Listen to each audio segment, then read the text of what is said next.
Nous sommes la coopérative minière Goma, Omeko-Ansik, qui est une coopérative agréée par l'arrêté ministériel numéro 0290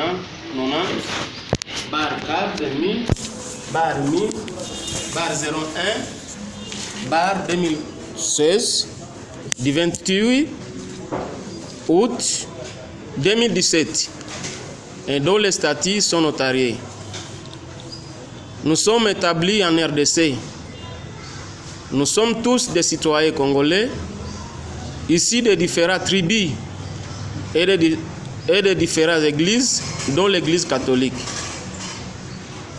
Nous sommes ainsi opérationnels dans toute la province du Nord Kivu, où nous disposons de plusieurs sites d'exploitation dans des différents territoires, Masisi, Walikale et Rutshuru, et exploitons plusieurs minéraux, dont les diamants.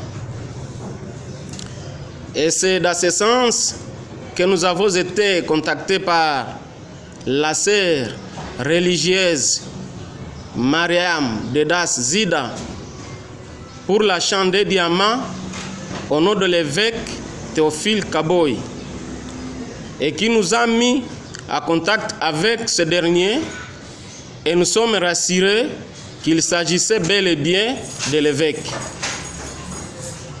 Nous nous sommes ainsi convenus sur le prix des dollars américains de 2,7 millions. Et elle nous a dit que ce n'est pas elle qui achète, mais l'Église, et que les minéraux allaient être envoyés à Rome pour la confection des œuvres liturgiques. On a fait confiance car il s'agissait bel et bien de l'Église. C'est ainsi qu'en date du 14 mars 2017, nous avons livré les minéraux à la paroisse Saint-Esprit de Goma. Et tous les éléments de preuve sont là, à savoir des messages, des actes de reconnaissance et autres rencontres.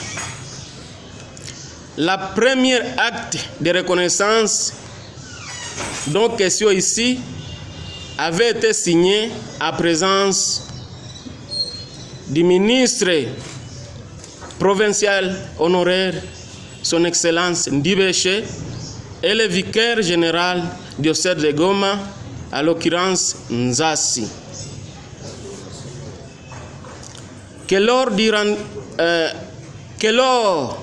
du rendez-vous de paiement, nous nous sommes encore une fois de plus réunis à l'évêché, à présence de Théophile Kaboy, du ministre provincial honoraire du développement, son Excellence Ndibéché, et l'avocat conseil de l'Église catholique, Maître Dounia.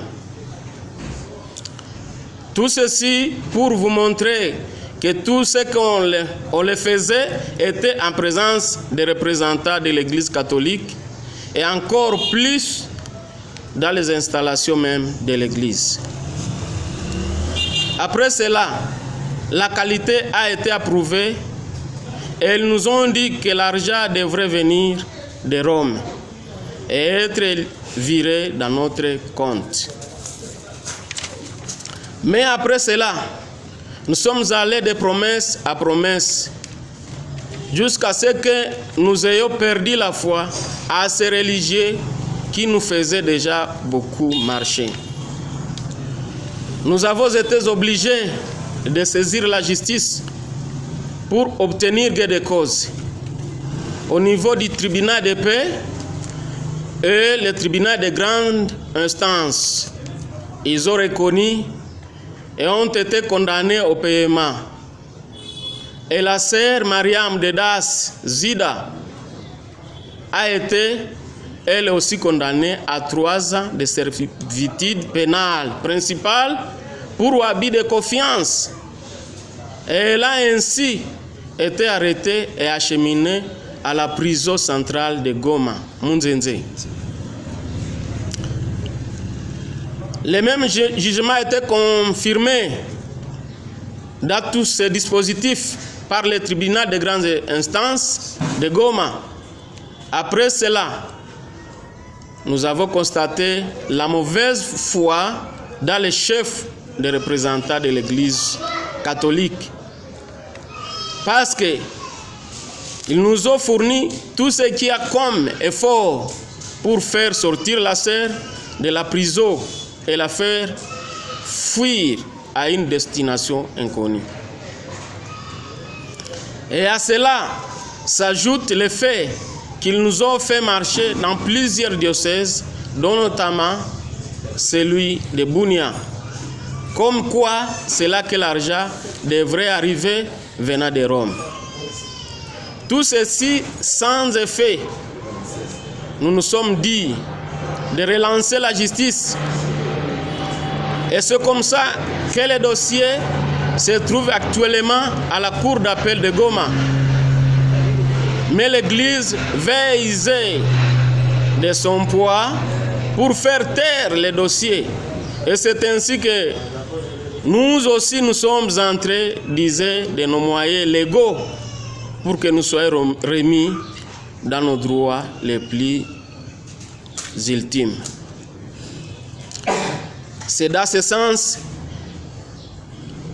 que vous nous avez vu déposer un mémorandum auprès des différentes autorités, dont à son Excellence, Monsieur le Président de la République démocratique du Congo, au Saint-Père, le Pape François, à son Excellence, le Premier ministre et chef du gouvernement de la RDC, à son Excellence, Madame la ministre de la Justice et garde des Sceaux, à Monsieur le Président du Conseil suprême de la magistrature, à Monsieur le Président de la Cour constitutionnelle, à son immense le cardinal Fridolin Ambongo, au secrétaire général de la Conférence épiscopale nationale du Congo,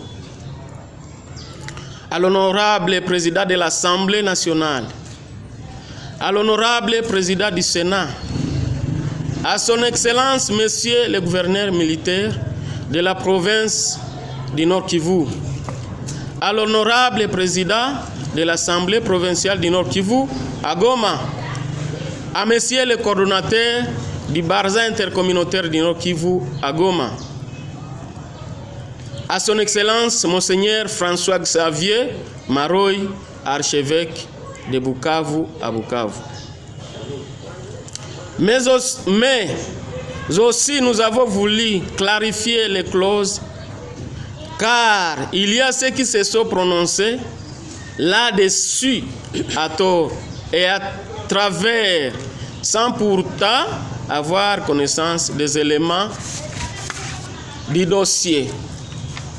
Nous tenons à préciser que notre coopérative, représentée par ses dirigeants, a fait une transaction avec l'Église catholique, représentée elle aussi par ses représentants de l'époque, à l'occurrence M. Théophile Kaboy.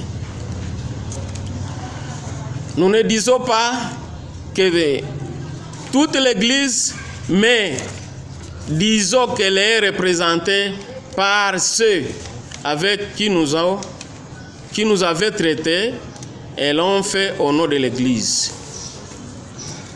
Nous demandons aux représentants actuels de l'Église, de la même façon qu'ils ont eu le courage de faire sortir la sœur de la prison, qu'ils aient aussi le courage de s'acquitter de notre dette. Dans le cas contraire, et si dans un bref délai, nous ne sommes pas payés, nous allons multiplier des actions légales de grandes envergures sur toute l'étendue du territoire national et avec toutes les autres personnes victimes des abus des représentants de l'Église. Et nous ne